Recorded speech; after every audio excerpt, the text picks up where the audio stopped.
আমি এখন পুরো মাঠের মধ্যে আছি। হ্যাঁ, এই দেখেন বন্ধুরা, ফাঁকা মাঠের মধ্যে একদম ভিড়। আর এই মা মনসা ঠাকুর মেলা। এটা বন্ধুরা মাঠের মধ্যে, মানে মাঠে বড় বড় আলের ওপর দিয়ে আমরা বন্ধুরা সবাই খাচ্ছে। আর এই জায়গাটা দেখেন,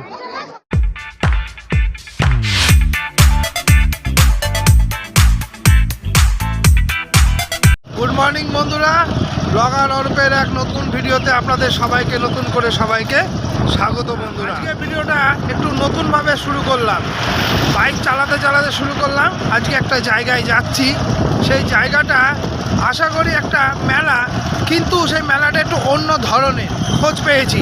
তাই এই খোঁজটা সঠিক কিনা এবং কীরকম মেলা, কেমনভাবে মেলা এবং কিসের মেলা, সেটা গিয়ে জানা যাবে। তা ভিডিওতে সঙ্গে থাকুন বন্ধুরা, লাইক শেয়ার করুন, আর ভালো লাগলে ভিডিওটা অবশ্যই চ্যানেলটিকে সাবস্ক্রাইব করবেন, ব্লগার অরূপ। তো চলেন বন্ধুরা।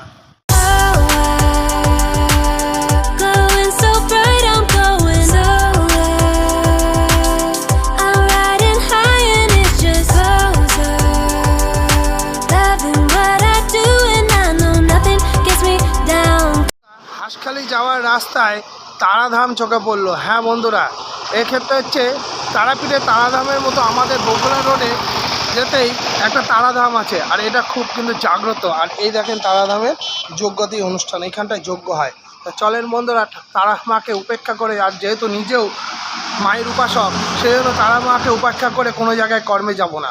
আর এই দেখেন, সেই জন্য আমাদের এখানকার বগুড়া রোডে যে তারা মায়ের মন্দিরটা আপনাদের একটু দর্শন করাই। জয় মা। এই দেখেন তারা মা, বগুড়া রোডে আমাদের তারা মা অতি জাগ্রত। এখানে বছরে একটা উৎসব হয়, এখানে অনেক দূর দূর থেকে বিভিন্ন ঋষি মহারাষিরা। আমি এখন পুরো মাঠের মধ্যে আছি। হ্যাঁ, এই দেখেন ধানের জমি, এদিকে সর্ষের ক্ষেত, ওই দেখেন জুম করে, এই দেখেন ধানের ক্ষেত। আর এখানে এত মানুষের এই ধানের জমির মধ্যে ঘড়ির কাঁটায় 3:30 বাজে, আর আমি এখন ফাঁকা মাঠে। আর এই ফাঁকা মাঠটা, শুধু ফাঁকা মাঠ কেন এসেছি, এটাতে একটা কারণ হওয়া চাই। তা চলেন ফাঁকা মাঠে কিছু দেখাই। একটা মেলা হচ্ছে। হ্যাঁ বন্ধুরা, ফাঁকা মাঠে একটা বড় মেলা। ফাঁকা মাঠ, এটা হচ্ছে জমি, মানে ধানের জমি। এই দেখেন ফাঁকা মাঠে অসংখ্য লোক। আর এই দেখেন মেলা শুরু হয়েছে এখান থেকে। বাদাম ভাজা দিয়ে শুরু করলাম, এই দেখেন বাদাম ভাজছে, শীতকালে গরম গরম বাদাম দিয়ে শুরু করলাম। এবং কেন এইখানে এত মেলা, কিসের মেলা, চলুন আপনাদের সঙ্গে সম্পূর্ণটা শেয়ার করবো। আর এই দেখেন এগরোলও ভাজছে। এগুলো তো সব কিছু সব জায়গায় পাওয়া যায়, তো এই ফাঁকা মাঠে এগুলো ফাঁকা মাঠের মধ্যে একদম ভিড়। আর এই দেখেন বাচ্চাদের সেই খেলনা কাঠের গাড়ি। বন্ধুরা, একটা ঢিপি মতো আছে, একটা আদিবাসীদের ঠাকুরের মেলা, ঢালাইচণ্ডীর মেলা। তা চলেন এই মেলাটা দেখে আসি। এই দেখেন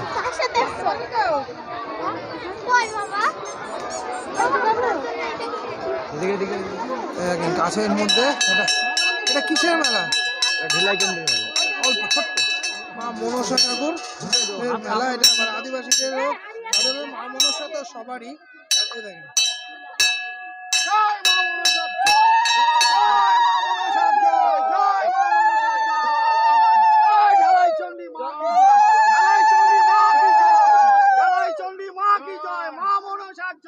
কত বছর ধরে হচ্ছে? কত বছর ধরে হচ্ছে? 20 বছর ধরে। কি কোন দিনে হয় এটা? মাসের কোন মাসে হয়? পৌষ মাসের মঙ্গল ও শনি এই মা মনসার পুজো এখানটায় হয়। এটা ঢালাইচণ্ডী মা হিসাবে পরিচিত। আর এই ঢালাইচণ্ডী মানে আসল কথা হচ্ছে ঢালা দিয়ে যে সমস্ত মানুষ কামনা পূর্ণ হয়, সেই ঢালা মানুষের বাদে। আর এখান থেকেই প্রচলিত হয়েছে। হ্যাঁ বলো কাকা। আমার বাড়ি দোগাছি বটতলা। তা আমি অনেক কয় বছর ধরে এখানে পুজোয় আসছি।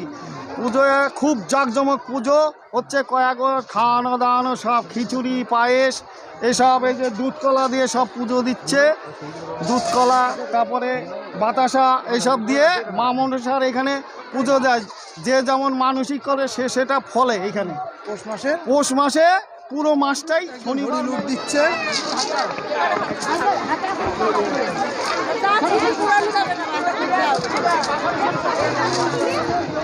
মানে যে যেমন পারে সে সেমন লুট দেয়। আমাদের লোক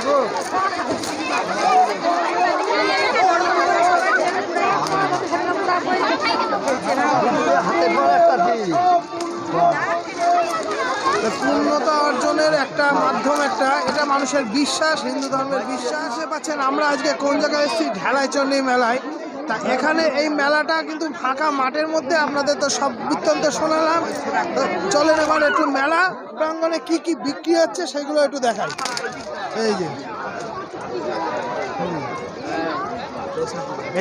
চারিদিকে বাতাসা বিক্রি ছড়াচ্ছে, যে যেমন মানসিকতা ঠিক তেমন। এখানে এই দেখেন, তা বাদাম ভাজা কোথায় মেলা ফাঁকা মাঠের মধ্যে। আর আজকের ভিডিওটা যদি আপনাদের ভালো লেগে থাকে অবশ্যই লাইক করবেন। মাঠের মধ্যে মানে মাঠে বড় বড় আলের ওপর দিয়ে আমরা হেঁটে যাচ্ছি একটা বিশেষ উদ্দেশ্যে। আরেকটা এই মেলারই আরেকটা বিশেষ আকর্ষণ, সেই আকর্ষণটার জন্য যাচ্ছি। তা সঙ্গ যদি দেয় বন্ধুরা অবশ্যই আপনাদের এটা শেয়ার করব।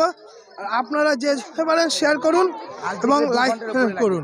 তা চলেন বন্ধুরা, দুই ভাগে বিভক্ত। এক জায়গায় হচ্ছে পুজো, সেখানে একটা আনন্দ, আর এই জায়গাটা হচ্ছে খাওয়া দাওয়া। হ্যাঁ বন্ধুরা, পুজো দেখতে এসে, ঠাকুর দেখতে এসে এখানে কেউ খালি পেটে যায় না, বাসি মুখে যাবে না। তা সেইখানে আমরা একটু যাওয়ার চেষ্টা করছি আদিবাসী, এবং চলে এসেছি সেই খাওয়া দাওয়ার জায়গায়। এই দেখেন, এই দেখেন খাওয়া দিচ্ছে।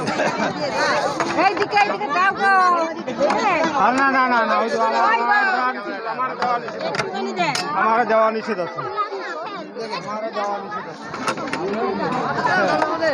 এটা কি জন্য দিচ্ছেন, এটা কি উপলক্ষে দিচ্ছেন? খাচ্ছে।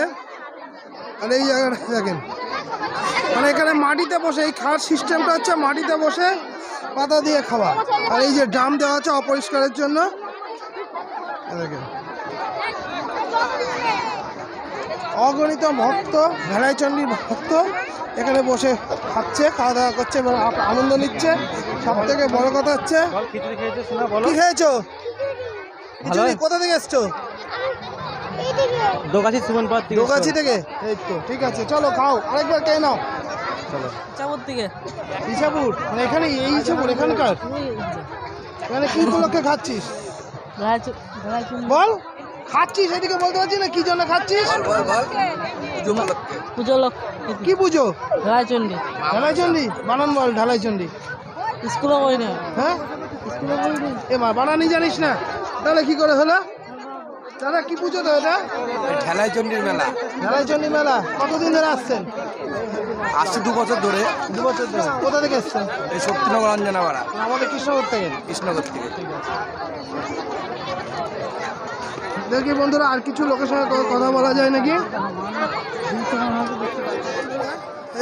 এক জায়গায় খিচুড়ি দিচ্ছে, সেই জায়গাটা একটু যাওয়ার চেষ্টা করি।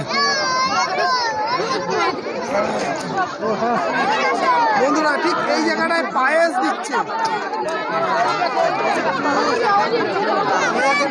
আমরা জুম করে দেখানোর চেষ্টা করি।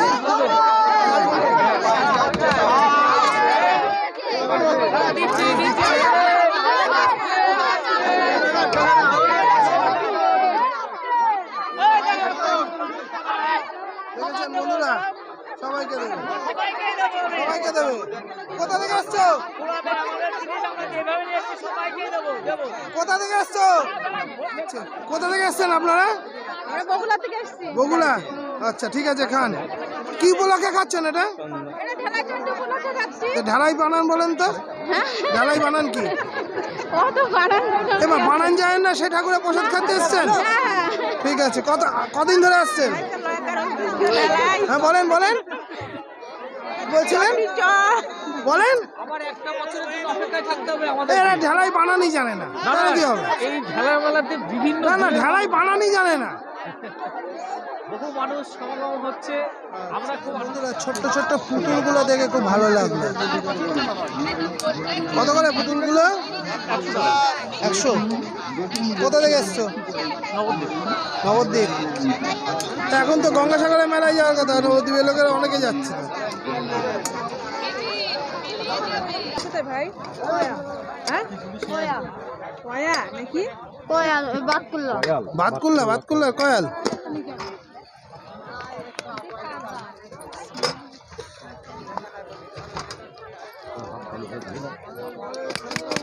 চ্যানেলের নাম কি? ব্লগার আরো ব্লগার? কথা আছে, মানুষের প্লাস্টিক বেঁধে যার যেমনভাবে সে রেখে দিচ্ছে তার মনস্কামনা পূর্ণের জন্য। আশা করি হচ্ছে। প্রত্যেক বছর পৌষ মাসে শনি মঙ্গলবার এই মেলাটা হয়, আপনারা অবশ্যই আসবেন। আমরা আজকে আসলাম, আমাদের দ্বারা ভিডিওর মাধ্যমে যারা দর্শক তারা দেখবেন, চ্যানেলটিকে সাবস্ক্রাইব করবেন, ব্লগার আরব চ্যানেলটিকে আরও উন্নতির জায়গায় নিয়ে যাবেন। আর আমরা চেষ্টা করব এই ধরনের ভিডিও আপনাদের সামনে তুলে ধরার। তা আজকের জন্য মা মনসার নাম নিয়ে, ঢেলাইচণ্ডী মা জয়ের নাম নিয়ে আজকের ব্লগটাকে এখানেই শেষ করছি। আশা করি ব্লগটা ভালো লেগে থাকবে। আরেকটা দিন দেখা হচ্ছে আরেক নতুন ব্লগে। ততক্ষণের জন্য ধন্যবাদ। সবাইকে ভালো রাখবেন, সুস্থ থাকবেন, শীতকালের আমেজ নেবেন। Bye bye.